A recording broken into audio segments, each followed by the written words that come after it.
Watoto wadogo mpo? Watoto wakubwa je? Watoto wakubwa? Wadogo? Wadogo? Good. Wakati mwingine watoto wadogo huwa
sawa.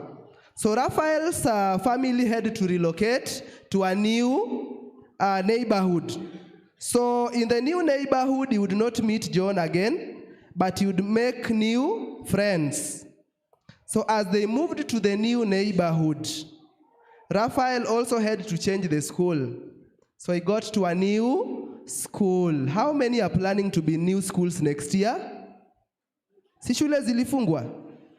Wale ambao wameambia mami na dadi, mimi sitarudi ile shule, nipeleke shule mpya, wainue mikono. Nimeona kuna wale ambao wataenda shule mpya. Na huu mwaka pia kuna wale ambao walienda shule mpya. If you go to a new school, you meet new friends, right? So Raphael went to a new school, and in that new school, Raphael met new friends.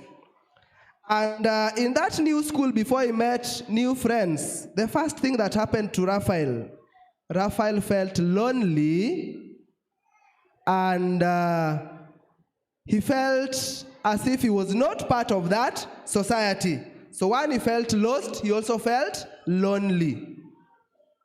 At times we feel lonely, right? Or you might feel lost. You find yourself in a new city and you're all alone. So that happened to Raphael. He felt lost and lonely until a friend approached him. A friend who had seen him lost, a friend who had seen him lonely. Now, when the friend approached him, this friend introduced herself. She was a lady. And so she said, hi. So when she greeted Raphael, hi, Raphael also replied, hi. Then the friend said, I'm Karin, and I've seen you around in the school. I've seen you, but I don't know you. I would like you to accompany us, me and in the company of my friends, accompany us for a lunch. So Karin invited Raphael for what? Lunch. One thing I didn't mention about Raphael is that Raphael was a special child. And so when Raphael went to that school, he was on a wheelchair. How many love people who are in a wheelchair, those who ride in a wheelchair, or those who have special cases? Some of us tend to forget about them. But we are supposed to do what? We are supposed to love them. In fact, some of us feel they are not supposed to be loved. Remember, our title was Loving the Unlovable.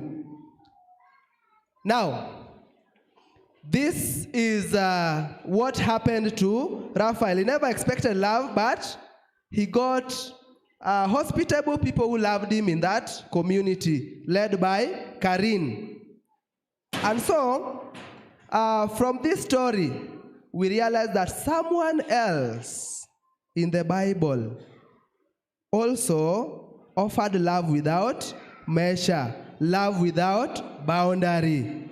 And that's why I said we are supposed to read the book of Luke chapter 7, verse 36 to 50. Because of time, we are not going to read it. But in that, we find the story.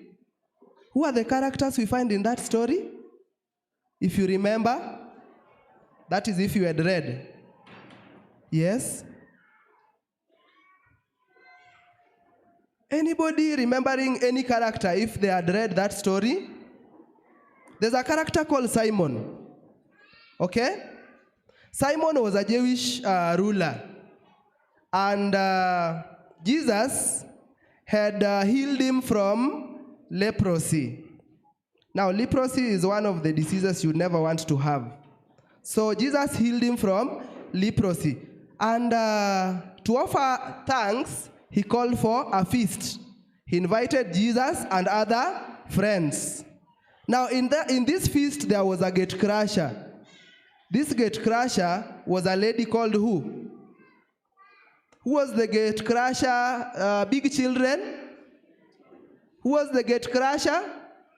Mary, or Mary Magdalene. Now, Mary also invited herself to this feast, in as much as she was not accepted. Now, she went there, and she did the unexpected still. In this feast, she offered herself, she carried with herself an alabaster jar full of perfume.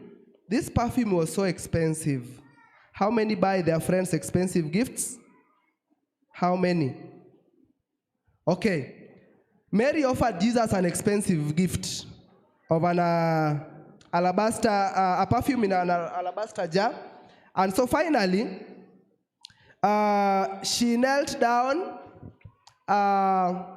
cried, and her tears dropped on Jesus' feet as well as head. And she had to wipe all this using her hair. Some had to complain, including Simon, who had organized the feast. But you'll read that story. A summary of it, down there, Jesus gets to ask Simon a question. He uses a parable of a money. There's a money lender who offered two characters here. One to one, he gave 500 denarii, or silver coins, if you like. To another, he gave 50. So Jesus was comparing the two. Then he finally, on realizing that these people were not in a position to pay back the debts, he decided to forgive both of them. Jesus asked Simon, who do you think of the two? And I'm asking you, of the two, who do you think would feel more happy? Yaani mwingine alikuwa na deni ya 500, mwingine alikuwa na deni ya 50 bob. Na wote wameambiwa usishughulike kulipa deni, umelipiwa. Ni nani atafurahi zaidi? Nani atafurahi zaidi? Yule ambaye deni lake lilikuwa kubwa. And so, that was supposed to teach us that we are supposed to be forgiving to everyone regardless of how they are, and we should welcome them and dine with them at all times. Mary didn't expect that Jesus would accept her. Jesus accepted Mary, forgave her sins, and used her to teach other people that they should learn to forgive others. And so she was welcomed, her sins were forgiven. And she felt happy. The disciples got to understand why Jesus had to forgive her for the sins she had committed. I'd like to end my story there because of time. How many loved my story? Did you love my story?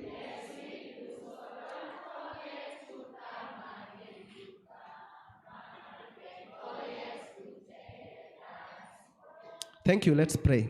I'd like one child to pray for us as we end the session. Good. Come. You can pray from there. Let's pray. Our dear everlasting Master, I come unto you this morning as we are saying, bless our teacher who teaches story, and in Jesus' name we pray. Blessed Sabbath.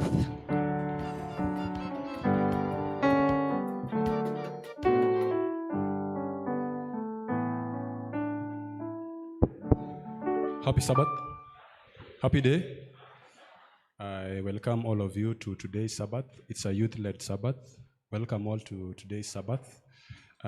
We had invited some guests, 3 choirs. I would like them to stand and wave to the church as their kiongozi says hi to the church. I will start with Inconel, a cappella. Wherever you are, stand up. Inconel, a cappella. Wave to the church. Your kiongozi to say hi. Then we have Isma's Choral. Wherever you are, stand up and wave to the church. Isma's Choral. Kiongozi.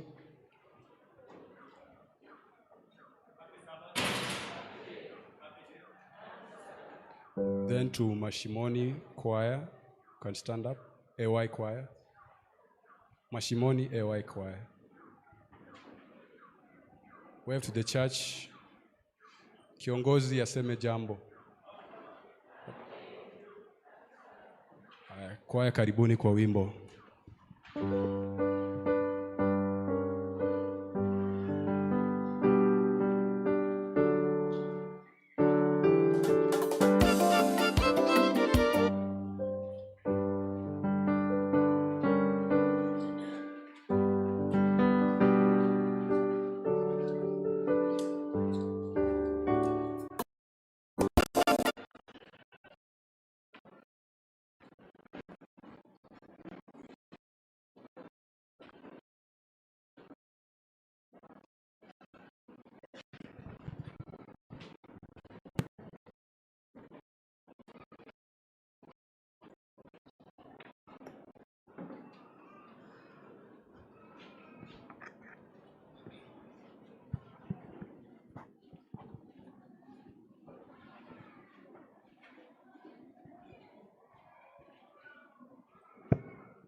ndani yake.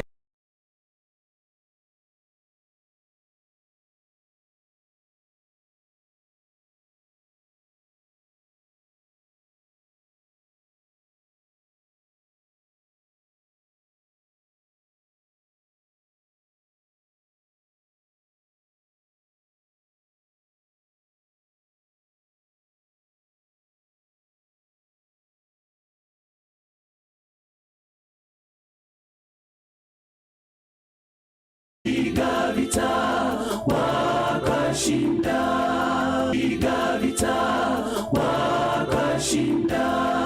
Mji unaong'aa watakatifu tu waliopiga vita wakashinda.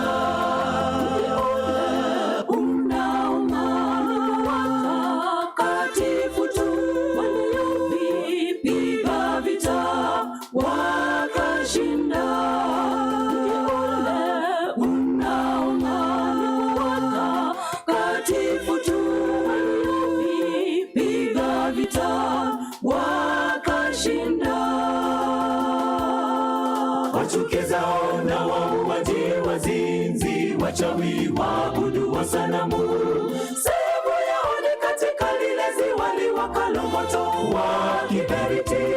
Mji unametameta kwa dhahabu, hawatauona tena, wala majina yao hayatakuwepo kwenye kitabu hicho cha uzima. Wachukizao na wauaji, wazinzi, wachawi, waabudu wa sanamu, sehemu yao ni katika lile ziwa liwakalo moto wa kiberiti.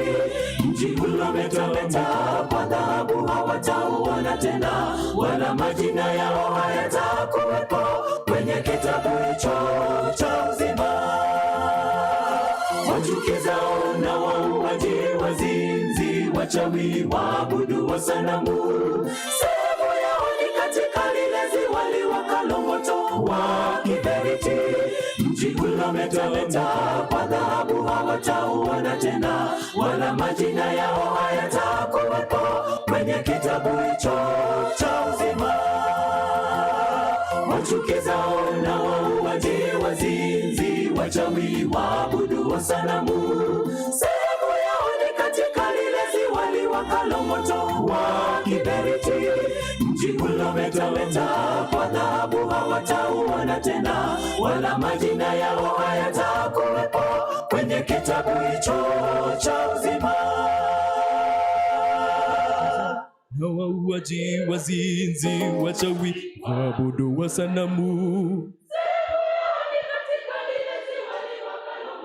wa kiberiti. Mji ulometameta kwa dhahabu, hawatauona tena, wala majina yao hayatakuwepo kwenye kitabu hicho cha uzima.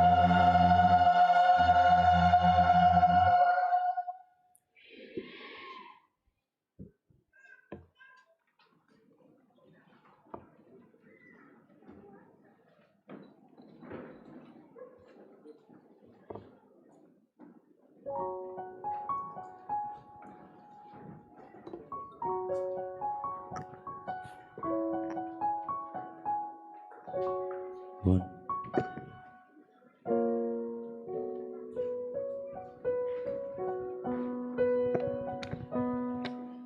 One, two, 1, 2. Happy Sabbath. God is good. And all the time. Hebu nione wale ambao walitembea na mkono. Bwana Yesu asifiwe. Kuna wengine waliacha mkono nyumbani. Bwana Yesu asifiwe. Asante, nashukuru Mungu kwa sababu ya kunipa fursa hii kuweza kusimama mbele yenu siku ya leo ikiwa ni Sabato takatifu. Jambo la kwanza, nashukuru Mungu kwa sababu ya siku hii ya vijana. Vijana wa Riruta, Bwana asifiwe. Hebu nione vijana wa Riruta wamekalia wapi. Bwana asifiwe. Hey. Vijana wa Riruta, Bwana asifiwe. Wazee hapa kuna vijana kweli? Hebu wasimame vijana wa Riruta tuone. Leo ni siku ya vijana, tuweze kuona vijana wetu.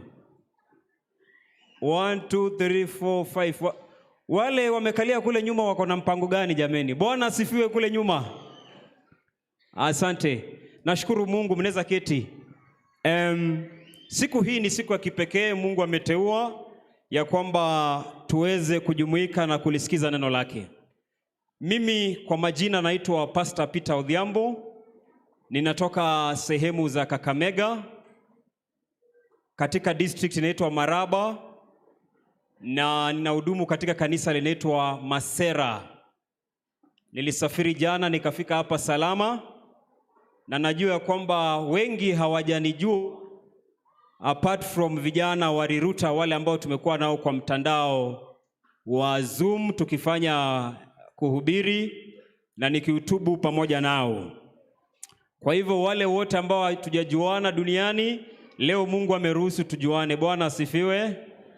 Nashukuru Mungu, mimi nimeoa, ni mmoja. Hamjasikia kitu nimesema? Mimi nimeoa na niko na mke na ni wa jinsia ya kike. Unajua you have to be specific. Si tuko na LGBTQ. Naweza kuwa mtu amevizia mwanaume mwenzake na anatuambia hapa amefanya nini? Ameoa. Basi naomba kwamba hata wale vijana nimeona wanakwaya mashimoni wametwanga kwaya vizuri.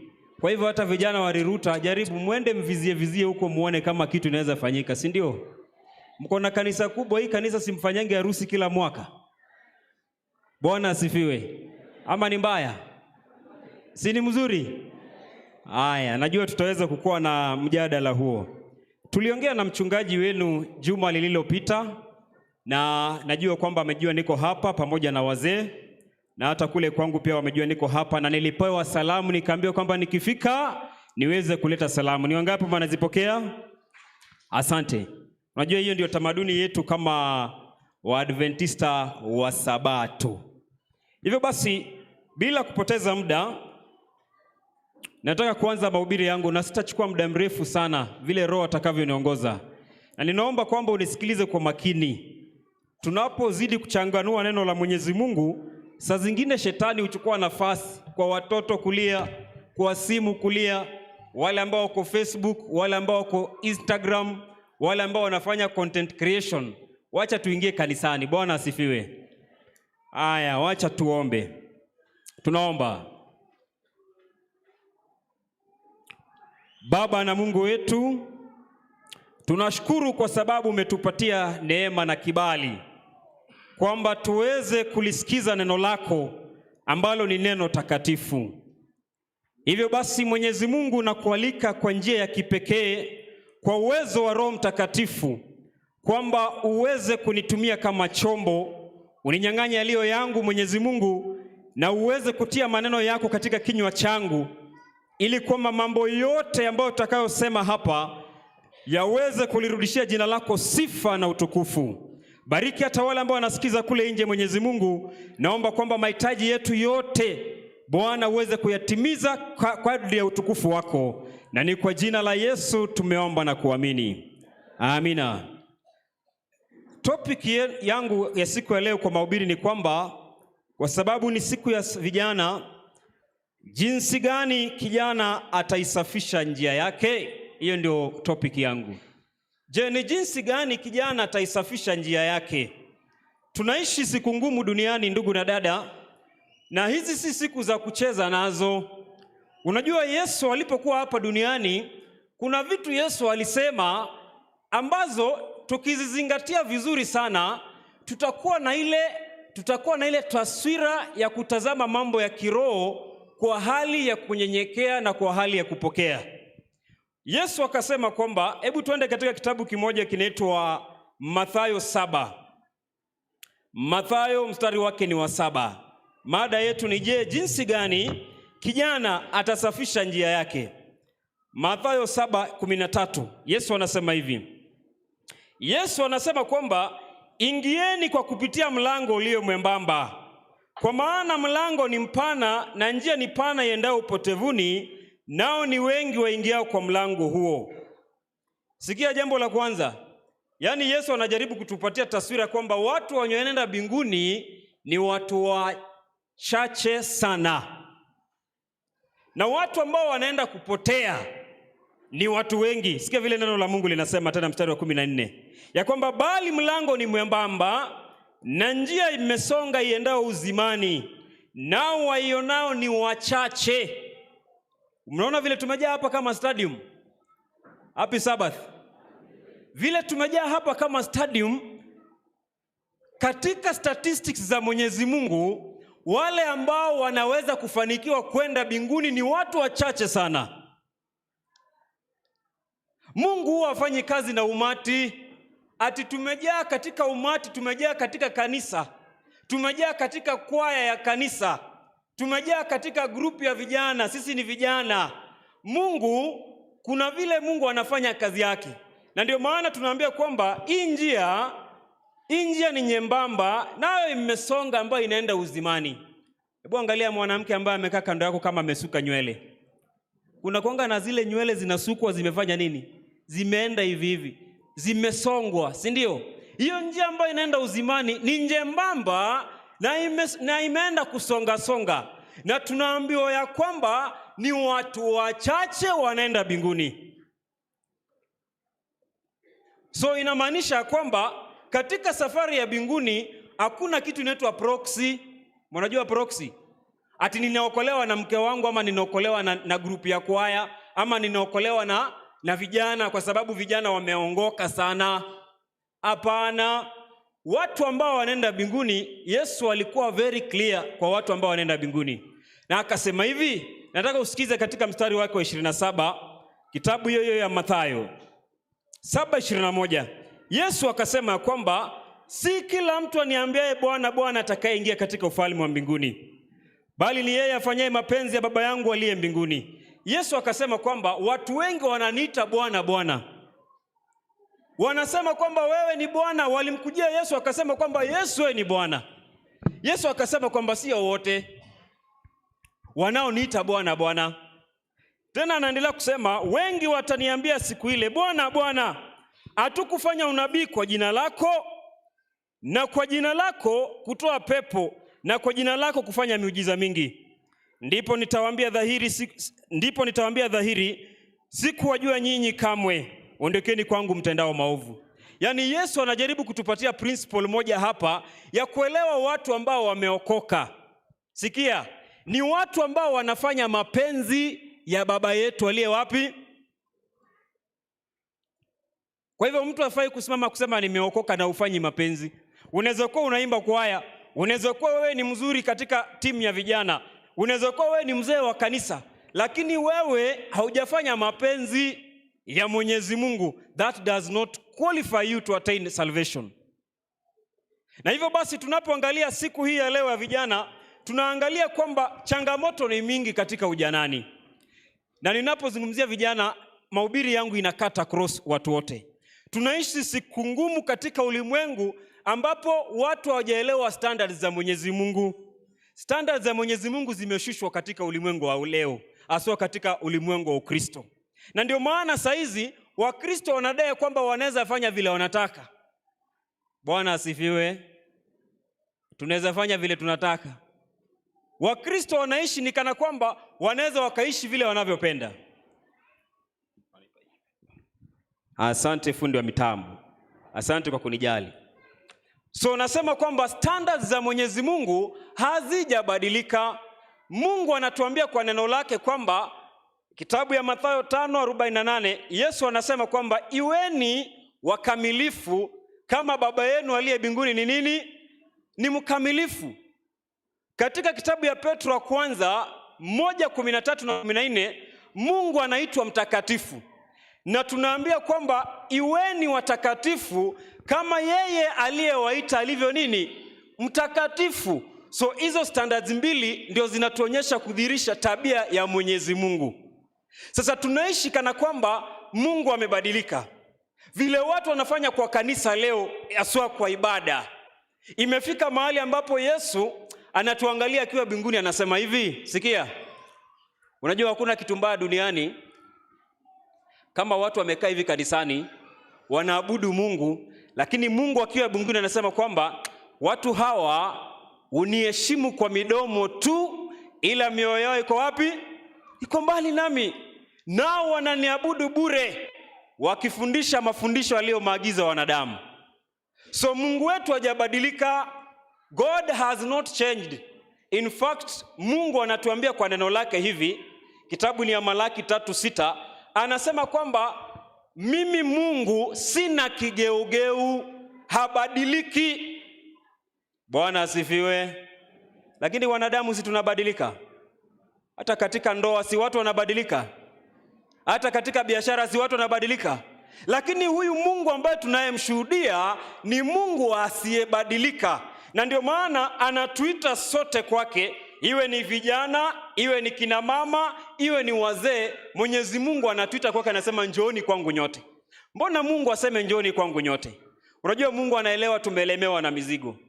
Mnapoona vijana wanaishi katika dunia ya leo, let me tell you something. There are a lot of challenges ambazo vijana wanapitia. And most of these challenges are pertaining to social cycle life. Vijana wengi wanataka kutangamana, lakini katika kutangamana kwao kuna yale maadili ama zile vigezo ambazo zinaongoza Wakristo, na kama hazijazingatiwa, my friend, we cannot make it. Hamjanisikia? Kama Wakristo ambao tunafuata nyayo za Yesu, kuna zile vigezo ambazo zinatuongoza. Roho Mtakatifu yuko pale kwa kukuelekeza kufahamu ukweli. Ukishajua ukweli kwa neno la Mwenyezi Mungu, basi utakapoishi katika lile kweli, ukweli huo utakuweka huru. Bwana asifiwe. Mnajua ni nini? Wacha niibie siri moja ya shetani. Shetani amekaa kwa hii dunia kwa zaidi ya miaka 6,000. Amesoma vitu mingi, anaelewa hesabu zote za kuwinda mwanadamu. Na ndio maana alipomtokea Yesu, alimtokea kama amejihami na neno la Mwenyezi Mungu.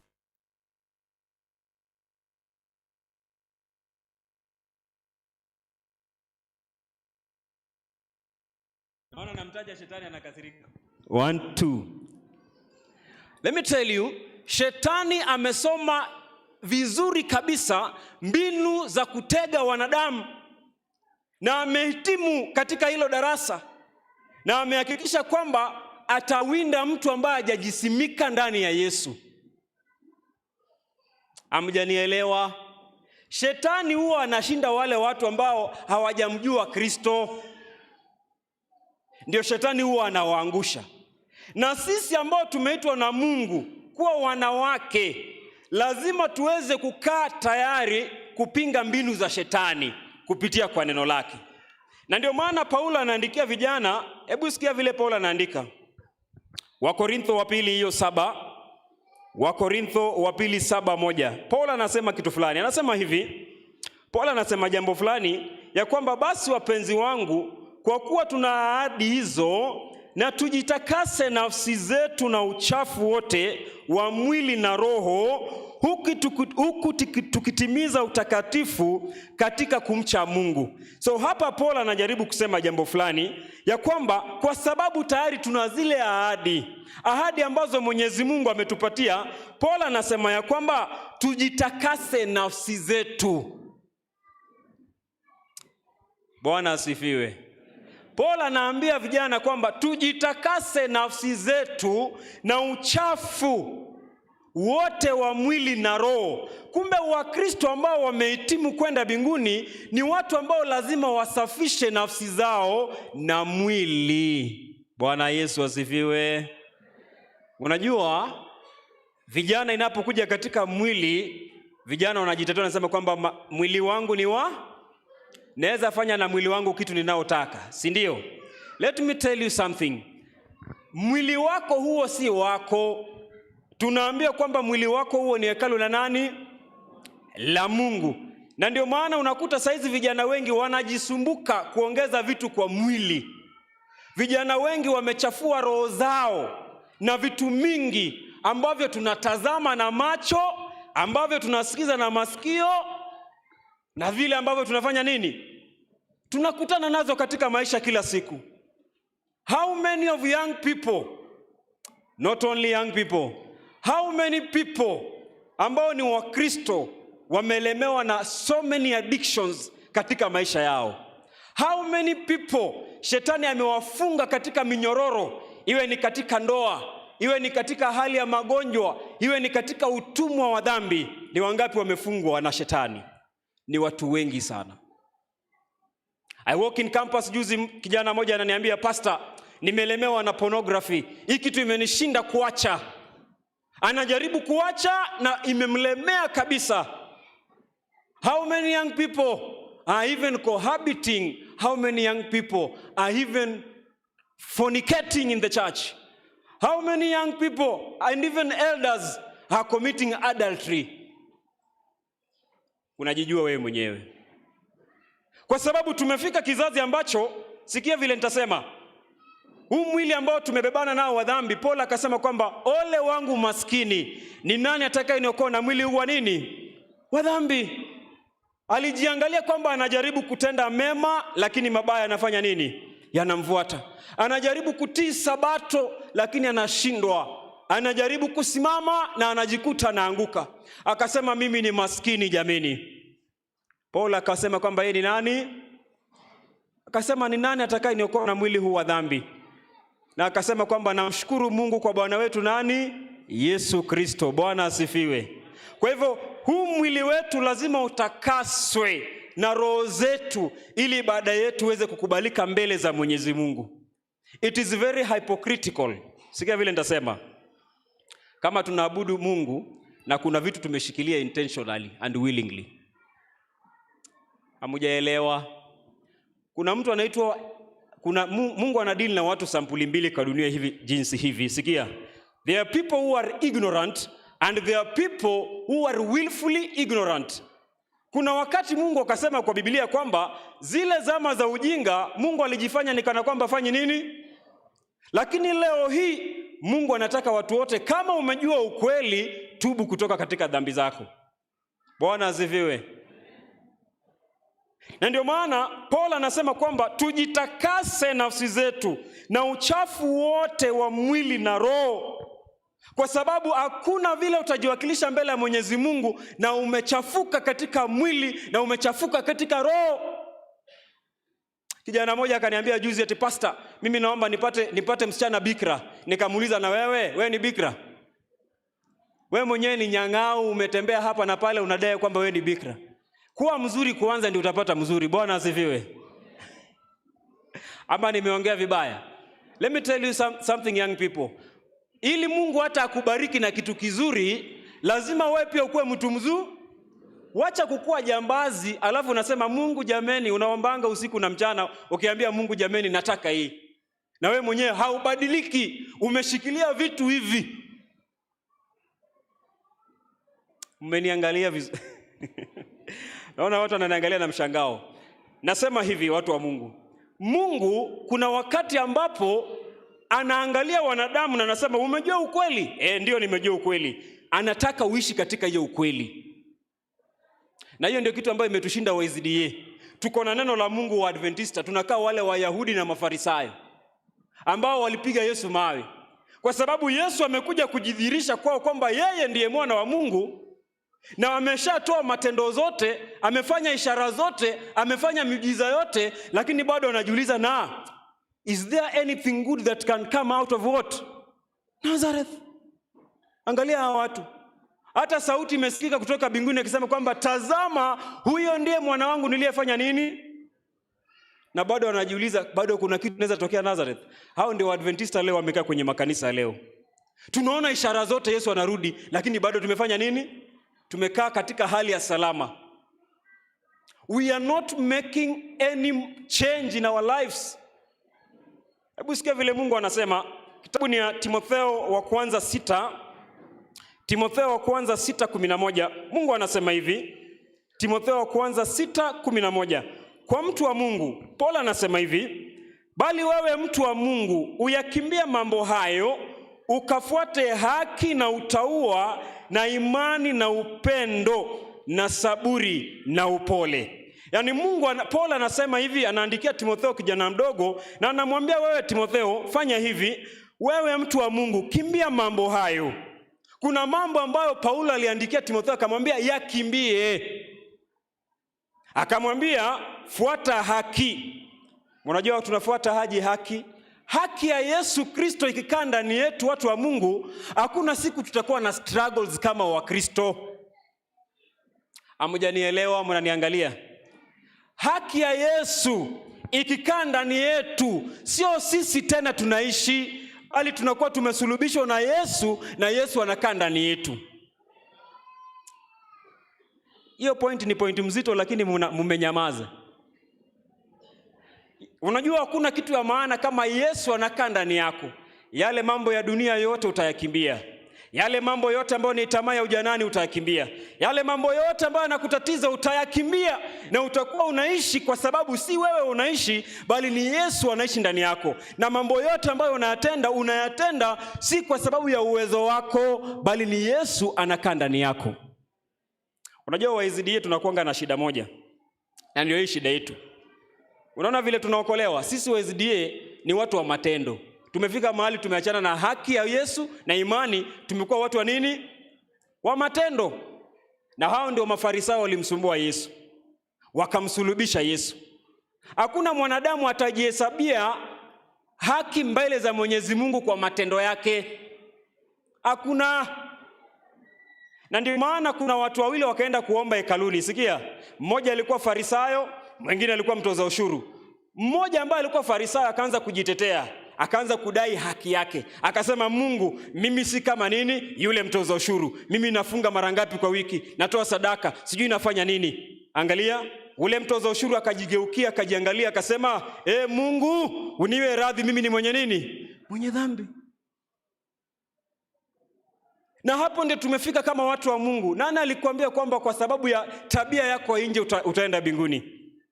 Nani alitufundisha kwamba kwa sababu ya haki yetu ya nje tutapata neema na kibali ya kuokolewa? Tunaokolewa tu kwa sababu tunajua ya kwamba Yesu alituma mwanawe wa kipekee pale msalabani, akakufa na akakuwa ametuweka huru kutokana na mtego wa dhambi. Bwana asifiwe.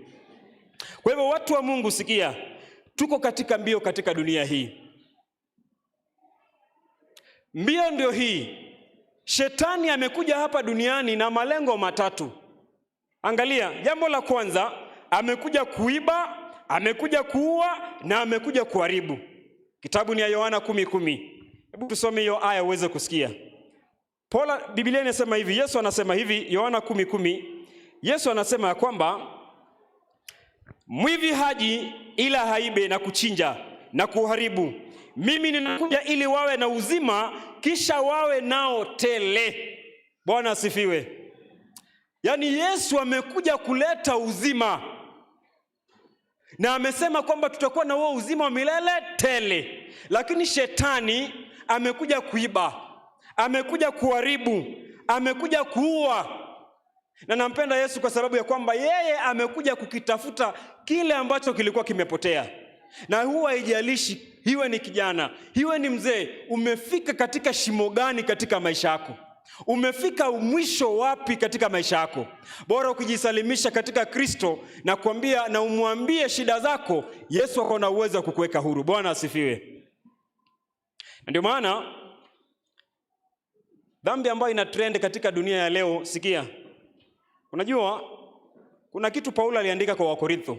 Paulo anapoandika nyaraka za Korintho, anaandikia Wakorintho ambao walikuwa watu wazinifu sana.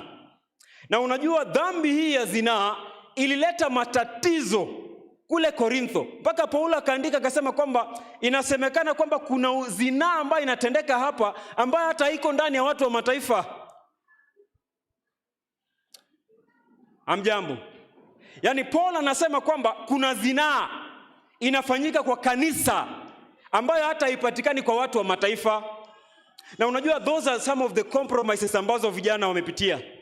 Imefika mahali ambapo we have loosened our belt, we have loosened our grip, mpaka tumefika mahali ambapo tumemwachilia Kristo kwa wepesi na tumecompromise na dhambi imeingia katikati yetu.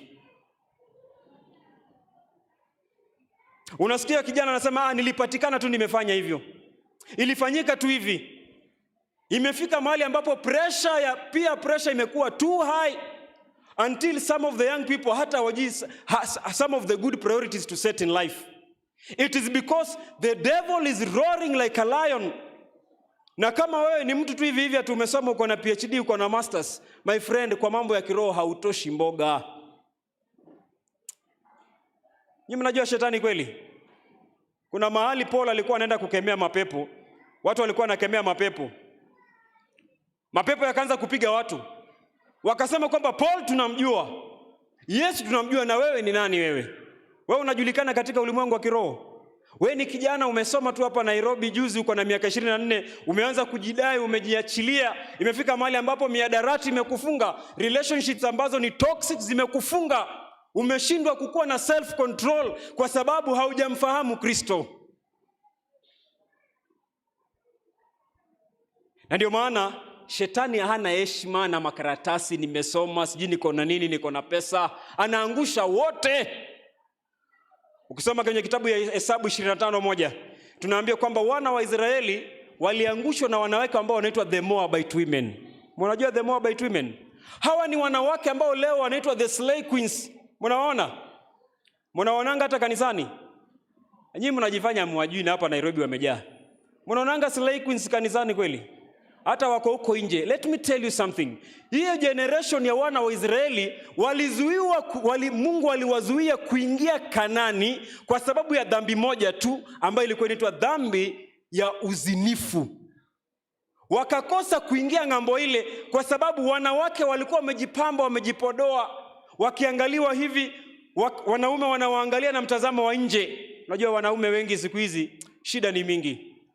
Yaani unatumia macho kuangalia. Unatafuta bibi uko kanisani na unatumia nini? Macho. Ati nimeona ako sawa nyuma. Nimeona ako na kifua. Sijui nimeona ako na nini. Vitu ambavyo havidumu wapendwa. Si uangalie tabia ya mtu. Bwana asifiwe. Wacha kuangalia mtazamo wa nje. Ukiniangalia kwa mtazamo wa nje hivi utapotea. Jaribu kuja kuniangalia na moyo wake unakaaje. Bwana asifiwe. Ukishaanza kuangalia vitu katika mtazamo wa ndani, hata kwa mambo ya Mungu, anza kuviangalia kwa mtazamo wa ndani sana. Tutakuwa watu ambao tumesafisha kikombe nje na ndani pia. Bwana asifiwe. Lakini unafiki unakuja aje? Tunaangalia tu wapi? Nje. Tukikuwa watu wa kuangalia vitu na mtazamo wa nje, tutapotea watu wa Mungu. So I'm talking to a group of people who have so many challenges.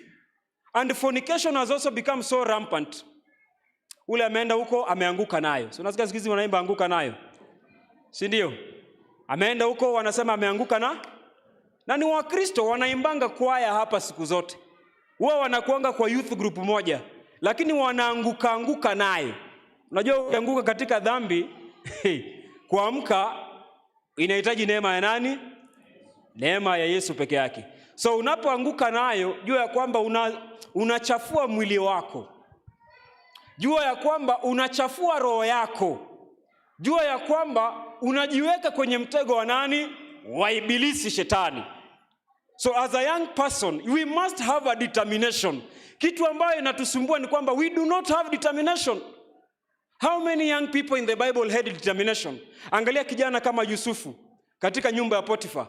Kijana ameletwa katika nyumba ya palace ya mfalme. Amefanikiwa, ametulia. Sasa majaribu yanatokea, si ndio? Na nyumba ya mfalme iko na kila kitu ambacho anahitaji. Yule mke wa Potifa anakuja anamwambia, anamjaribu, jameni, nataka ulale na nani? Na mimi. Akamwambia, jameni, mimi siwezi fanya kitu kama hiyo. Mbona nifanye kitu kama hiyo? Nifanye dhambi mbele ya Mungu wangu. Unajua, hamjanielewa. Watu wanapofanya dhambi wanaogopa wanadamu wenzao. Unavuta sigara, unajiuliza elda nani ataniona? Lakini Mungu je, Mungu hawezi akakuona? Kama Joseph angekuwa ni mtu ambaye ana compromise, Believe you me, kama Joseph angekuwa ni mtu ambaye ana compromise, angelala na mke wa Potiphar na aseme kwamba hii ni mchuzi yangu, kila siku ni kulamba asubuhi na mchana. Lakini because of aliweka Mungu mbele, akasema kwamba how can I do such a wicked thing and sin against my God? Wapendwa, tukiweka Mungu mbele, tukilemewa na majaribu na tufike mahali ambapo tunatambua Mungu yuko mbele yetu, hatutaanguka katika dhambi. Shadrach, Meshach and Abednego wanapoletwa mbele ya mfalme Nebukadneza, wanaambiwa amri imetokea kwamba mtakaposikia sauti ya hizi vinanda vyote, amri ni moja, anguka na umsujudie hii sanamu. Walisema nini? Walisema, O King Nebuchadnezzar, we are not careful to answer thee concerning this matter. Yani watu ambao wako na determination, lakini watu ambao wanafunikwa na peer pressure. Ukiona fashion fulani imetokea kule, wewe pia umekimbia.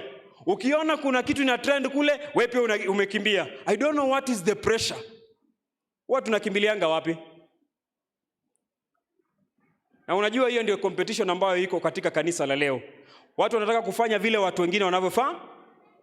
Huyu anataka kuvaa vile ule amevaa. Ule anataka kuendesha gari kama ya ule. My friend, why don't we have a genuine competition ambayo tunasema tujaribu kuiga mfano wa Yesu na tulete watu katika nani? Yesu. Bwana asifiwe. Tunabishania vitu vidogo ubishi. Vitu ambavyo vimetufanya tumetoweka. Vitu ambavyo vimefanya ile tabia ya uungu imepotea ndani yetu. Na ndio maana Paul anaandikia Timotheo, anamwambia hivi, aya yangu ambayo ninakaribia kumaliza nayo, Timotheo wa pili 2:22. Sikia vile anasema. 2 Timothy 2:22. Paul alikuwa na maneno mazuri kwa kijana. Anasema hivi, 2 Timothy 2:22.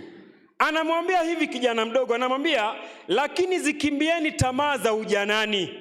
Angalia, kuna zile tamaa za ujanani ambazo zimefanya vijana wengi wamekosa maadili na mwelekeo katika maisha. Anamwambia, kimbia tamaa za nini? Za ujanani. Joseph alipojaribiwa, tunaambiwa ya kwamba alitoka mbio mpaka vazi lile ambalo alikuwa amevaa likabaki kwa mkono wa mke wa nani? Wa Potiphar. Leo hii imefika mahali ambapo we have lost bearing to an extent that sauti mingi zinaita katika ulimwengu wa leo. How many young people, hata watoto wa Kristo leo, wameingia LGBTQ movement? How many young people are even committing suicide due to mental illness? How many young people are suffering from depression, stress, severe pain? How many people are in toxic relationship, even toxic marriages? Kwa sababu ya tamaa. Paul anasema kwamba zikimbieni tamaa za ujanani, na anawaambia ya kwanza ukafuate haki. Tena anarudia haki. Anasema na imani tena. Anasema na upendo na amani pamoja na wale wamwitao Bwana kwa moyo safi. Bwana asifiwe. Those who call God with a clean mouth, with a pure heart. Yani anawaambia kwamba baada ya kukimbia hizi tamaa, umeona kuna influence ya tamaa za mwili zinakusumbua. Unajua kuna vijana wanawaka moto. Hata kuna watu wanawaka moto. Leo moto ni mingi sana katika ulimwengu wa leo. Watu wameshindwa kujizuia. Na Paulo alipredict akasema kwamba this generation itakuwa ni generation ngumu sana, ambayo watu watakuwa ni watu wasioweza kujizuia. Na ndio unaona imefika mahali ambapo hata afadhali wanyama. Unajua hata kondoo unaweza wachunga. Lakini leo imefika mahali ambapo hata atusemezeki, atuambiliki. Vijana nasema kwamba my life is my life. Nitafanya vile ninavyotaka na maisha yangu. Na ujue kwamba shetani yuko hapa nje. Yuko haraka sana kuangalia tabia yako vile inavyokaa na kuweza kukuletea majaribu kulingana na yale tabia ambazo unazopenda. So Paul anaambiwa, Timothy anaambia kwamba ukafuate haki na imani. Unajua kitu ambayo imefanya vijana wengi wametoka kwa imani ni hii kitu inaitwa relationships. Wewe ni wa SDA na umeenda kukubali kukaa na Wakatoliki, mnapiga sala la Maria. Munaenda wapi? By the way, fanya statistics hapa. How many marriages are struggling because people were unequally yoked? Familia zikaliki. Unataka kufungua Sabato, mwingine anakuja na story yake. So tuanze na mapema. Imani ni kitu ya maana sana. Na imani inakujaje? Biblia inasema kwamba imani chanzo chake ukuja kwa kulisikiliza, na kwa kulisikiliza neno la nani? La Mwenyezi Mungu. Bwana asifiwe. Kwa hivyo watu wa Mungu, young people, determination and having a purpose in life, having a goal, know where you are going. Don't just purpose to get married and you don't even have an assurance that it is your right time to get married. Don't focus in jumping into relationships here and there and you don't have a solid purpose why you are entering into relationships. And that is why many young people wanafanya tu vitu kwa sababu watu wanafanya. Kimuuliza mbona uliingia? Ati unajua siku zangu zimefanya nini? Nani alikwambia siku zimeisha? Ulitoa wapi hiyo? Alafu unateseka, inafika mahali una give up. Unavunjika moyo, unaingiwa na depression. Unasema Mungu amenia? Huyu Mungu ni kama, yaani huwa tunasigizianga Mungu vitu vingine ambavyo hata Mungu akitusikia anasema shida zingine tumejiletea. Have a purpose in life as a young person. That is why Biblia inasema katika kitabu ya Danieli 1:8 ya kwamba Danieli naye akaazimia moyoni mwake. Daniel purposed in his heart. And this calls for strict integrity. You must have a purpose in your life. You must have a bearing, a goal where you are aiming at. Usiishi tu kwa sababu kuna kuishi. Usifukuze tu upepo kwa sababu watu wanafukuza upepo. Ishi ukijua kwamba kuna yule ambaye anakutazama na ana matarajio na wewe, ambaye ni Bwana wetu nani? Yesu Kristo. Bwana asifiwe. So swali ambalo nataka kuambia vijana ndio hili. Je, swali ndio hii: jinsi gani kijana ataisafisha njia yake? Wacha nikusomee. Kitabu ni ya Zaburi 119 mstari wake ni wa 9 na wa 10. Biblia inasema hivi: jinsi gani kijana ataisafisha njia yake? Anasema hivi: kwa kutii na kulifuata neno lake. Watu wa Mungu tutaweza kukuwa wasafi. Njia zetu zitakuwa safi kwa sababu tunatii na kulifuata neno la Mwenyezi Mungu. Tutaweza kuwa watu ambao tumeongoka kwa kutii na kwa kufuata maagizo ya Mwenyezi Mungu. Jua hivi, shida mingi ambazo wana wa Israeli walikuwa nazo haikuwa ni kwa sababu walikuwa na maadui wengi. Haikuwa ni kwa sababu walikuwa wamelemewa. Shida yao moja ilikuwa ni mara mingi walipokuwa wanaanguka wanamlilia Mungu. Mungu anasema kwamba Musa, watu hawa ni watu wenye shingo ngumu. Ni watu ambao hawasikii. Hata wahubiriwe hawasikii na hawataokoka. Kwa sababu ni watu wenye shingo ngumu. So tuweze kuwa na ile tabia ya kutii. Mstari wa 10 anasema hivi: kwa moyo wangu wote nimekufuata, usiniache nipotee mbali na maagizo yako. Moyoni mwangu nimeliweka neno lako, nisije nikatenda dhambi. Bwana asifiwe. Hebu angalia Daudi vile anasema kama kijana, ya kwamba kijana atakapochukua neno la Mwenyezi Mungu alifiche ndani ya moyo wake, atatenda dhambi. Mnaniangalia tu na upendo, lakini sijaridhika kama mmesikia hiyo kitu. Yaani kuna kitabu kinaitwa Christ Object Lesson, page 100, paragraph 1. L.E Martha anasema kwamba the word of God, if studied and obeyed, it works from within subduing every unholy attributes. What are some of the unholy attributes ambazo vijana wanateseka nazo leo? Name them. People are addicted to pornography. Name them. Lesbianism, gayism. Name them. Betting. Name them. Sport pesa. All these things, if you take the word of God and hide it in your heart. Yesu alimjibu shetani akamwambia kwamba mimi pia nilikuwa Sanhedrin. Yesu alimjibu aje shetani? Alimwambia imefanya nini? Hakumwambia kwamba ati mimi ndio nilikuweko. Alimwambia imefanya nini? Imeandikwa.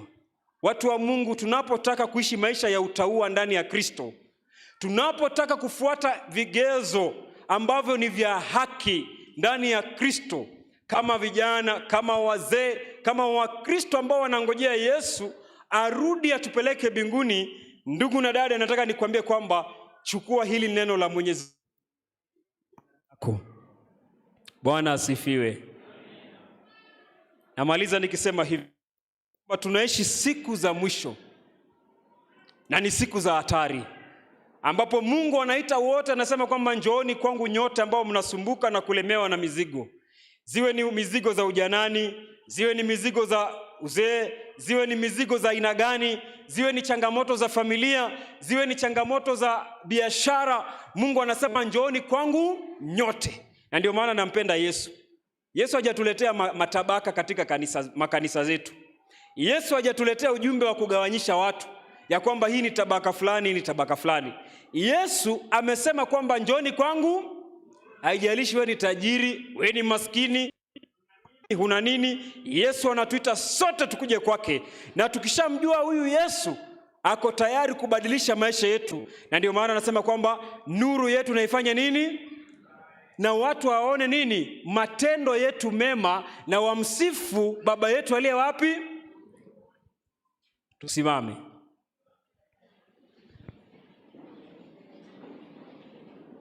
Tusimame na wimbo nambari, song number 8, choristers watatuongoza.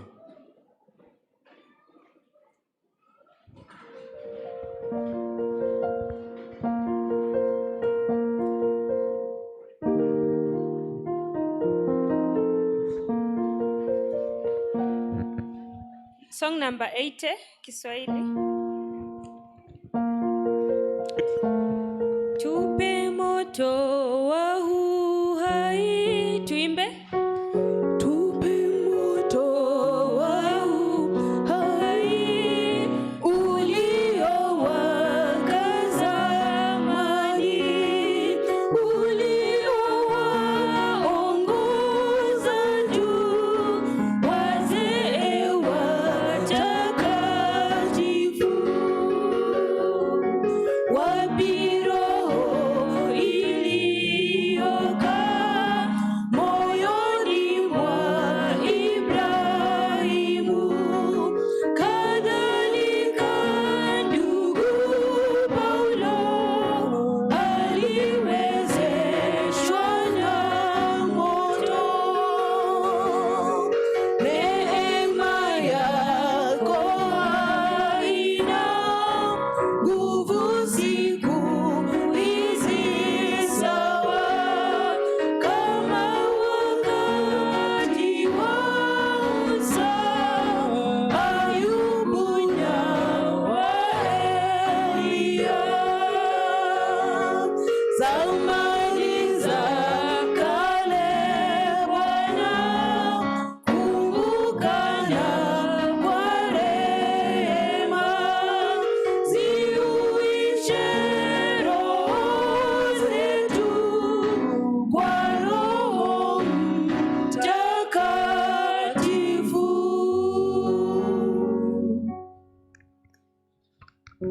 Tunaomba.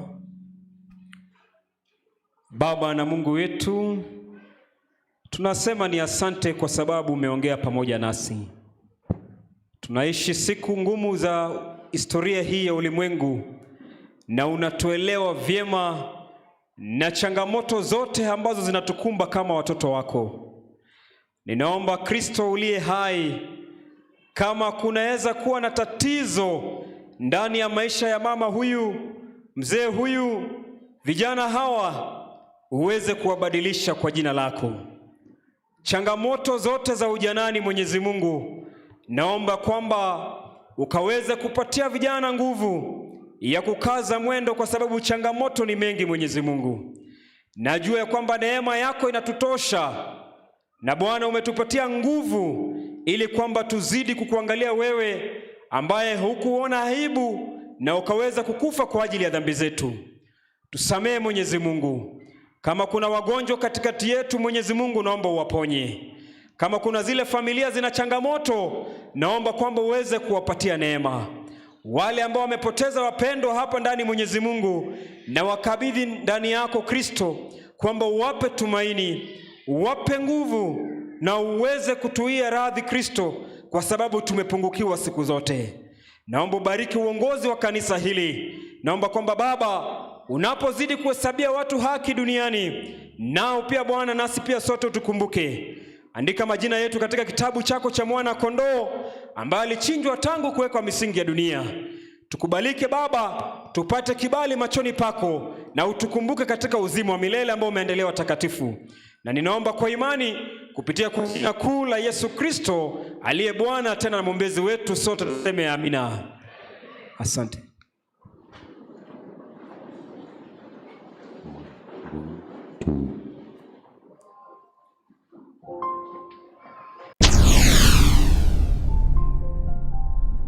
Get the point. Take a step forward.